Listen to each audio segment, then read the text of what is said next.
Tu t'es déjà demandé comment est-ce qu'on génère un document depuis Airtable? Mais c'est ce qu'on va voir dans cette vidéo. Je vais te détailler les différentes options que j'envisage quand un client me demande ça, et je vais t'expliquer aussi pourquoi est-ce que je choisis telle ou telle solution en fonction de ses demandes et de ses besoins. Alors si ça t'intéresse, je t'invite à rester avec moi et on se retrouve juste après.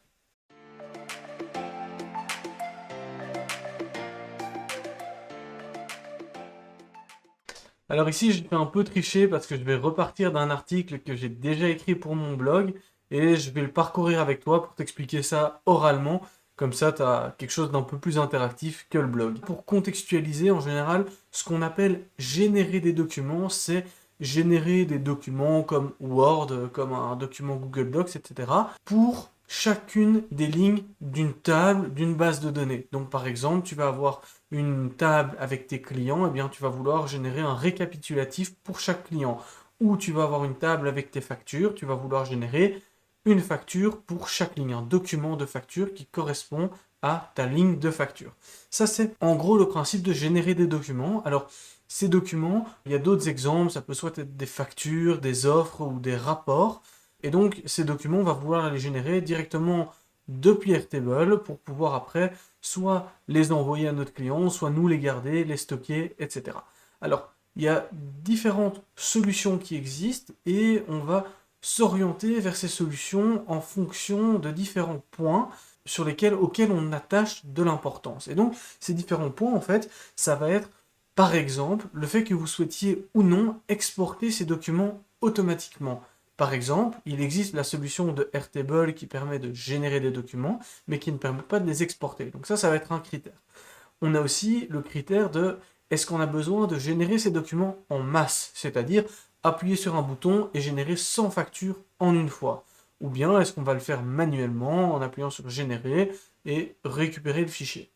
Ensuite, on a aussi la question de savoir est-ce que je souhaite pouvoir visualiser ce document directement depuis Airtable avant sa génération. Une autre question à laquelle on aura besoin de répondre, c'est de savoir est-ce que mon document il est lié à une ligne dans Airtable ou il est lié à une ligne et il doit aussi aller chercher de l'information dans des tables qui sont liées.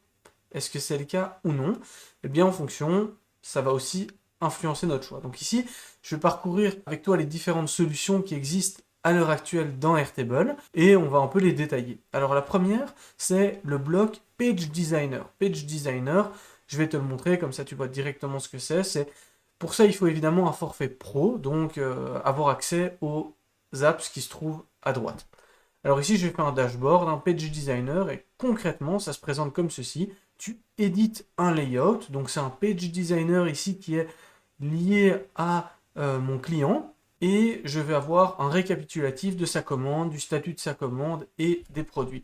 Alors, la première limitation ici, c'est que si on a besoin de ce qu'on appelle de propriétés navigationnelles, donc de pouvoir s'enfoncer dans les liens entre les tables, donc ici par exemple, j'ai un client, ce client, il a plusieurs commandes, parfait, je crée un tableau pour ces plusieurs commandes que je liste. Par contre, chaque commande a également plusieurs produits, et ici, on ne peut pas afficher le détail des produits. Donc je peux seulement afficher le primary field du produit, mais je ne vais pas avoir le prix au détail de ce produit-là, etc.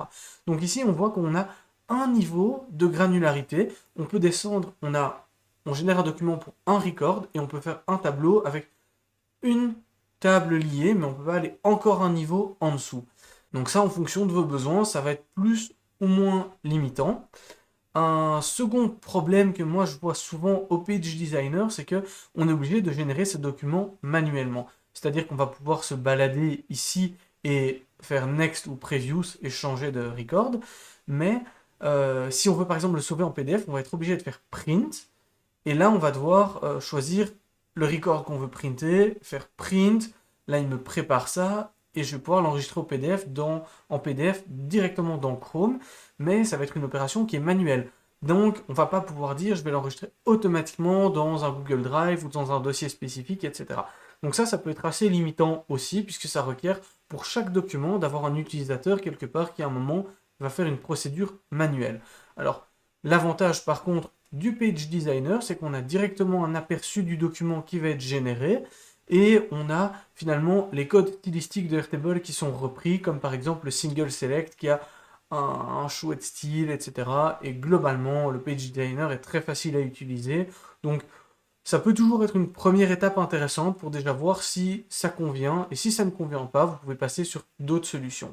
Ici, au niveau du prix, la seule chose qu'il nous faut, c'est un abonnement pro sur Airtable. Donc, on va compter 24 € par mois. Euh, il y a moyen d'avoir des réductions. Je vais sortir bientôt une vidéo là-dessus. Et donc, restez connectés pour ça, pour avoir des petites réductions sur Airtable. Alors, une deuxième solution qui existe, c'est DocuPilot. DocuPilot, c'est aussi un software as a service qui permet de générer des documents comme ceci. Donc, on va aller créer un template. Ici, au niveau de l'interface, on a quelque chose qui est un peu moins sympa que le Page Designer de Airtable, mais qui par contre est beaucoup plus puissant, puisque par exemple, on va pouvoir donc intégrer nos différentes variables comme ceci, mais aussi faire une gestion conditionnelle de l'affichage. Donc on va dire si le statut est paid, alors j'affiche ceci, sinon j'affiche autre chose, ou afficher des zones seulement dans certains cas, etc. Donc on a vraiment la possibilité de faire un template qui est hyper complet et hyper puissant. On a aussi la possibilité de faire des tableaux, donc de faire ici sous forme de boucle. Donc on va parcourir chaque commande, on va afficher des éléments liés à une commande, etc. Donc très puissant, mais plus difficile à prendre en main. Et cela requiert d'utiliser également Integromat pour connecter en fait Airtable et DocuPilot.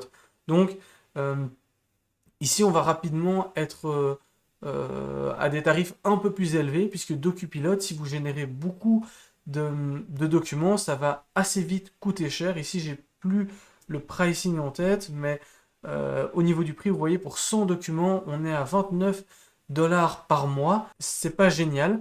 Et alors, en plus de ça, on va probablement avoir besoin d'Integromat. Et là, soit on est sur un forfait gratuit, soit on commence à 9 € par mois, ou 9 $ par mois, ou 29 $ par mois. Donc voilà, en fonction de l'utilisation et de la valeur de vos documents, ça va être plus ou moins un frein. Une troisième solution, c'est d'utiliser tout simplement Google Docs avec Integromat. Ça, c'est évidemment la solution la moins onéreuse, puisque Google Docs est 100% gratuit. Et en plus de ça, vous allez pouvoir stocker ces documents directement sur Google Drive. Par exemple, le problème de DocuPilot ou, comme on l'a vu, du Page Designer de Airtable, c'est que ces documents restent soit dans Airtable ou soit dans DocuPilot. Ici, on va utiliser Google Docs pour générer ce document, mais en plus de ça, il va directement être stocké sur notre Google Drive. Donc c'est assez pratique parce que on le génère, et ensuite si on veut par exemple l'éditer manuellement, on peut encore retourner dans ce document, le modifier, et ensuite le générer en PDF. Donc on va avoir cette étape intermédiaire, on va pouvoir encore venir faire un peu de fine-tuning sur le document et changer certains éléments si on a besoin. Donc ça c'est évidemment très intéressant. Ça requiert alors d'avoir aussi un compte Integromat ou Zapier. C'est relativement facile à prendre en main. C'est gratuit en dessous d'un certain volume. Ici on va être limité au niveau du volume par Integromat.